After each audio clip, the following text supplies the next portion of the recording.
ජීවිතේ හැම මොහොතකම තප්පරයකම තමන්ගේ ජීවිතය තුළ ධර්මයේ රැකවරණය පිළිසරණ ලැබෙනවාය කියන ඒ කායන අධිෂ්ඨානයෙන් සද්ධර්මයට කිට්ටු වෙන්න. මතක තියාගන්න බුද්ධ ආගම කියන්නේ චෛත්‍ය නෙවෙයි.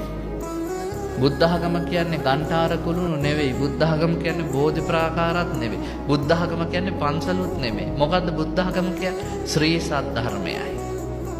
කවදා හරි දවසක මේ ශ්‍රී සද්ධර්මයේ විනාශ වෙලා ගිය දවසට බුද්ධ ආගමත් ඉවරයි. අර හාමුදුරුවොත් මමත් අපි දෙන්නම මුලින් කිව්වේ ඒකයි.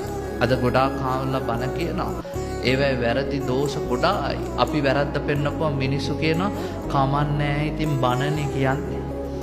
මිනිස්සු එකතු වෙනවනේ දාස් ගානක් එනවනේ මොනවා වුණත් බණනේ.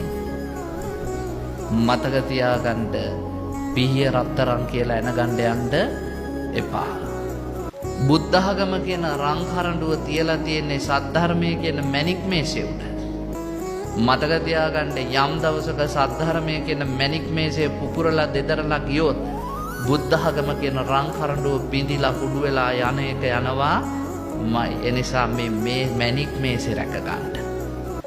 ඒ මැණික් මේසෙ රැකුණොත් බුද්ධ ආගම කියන රං කරඬුව සුරක්ෂිතව ආරක්ෂා වෙයි.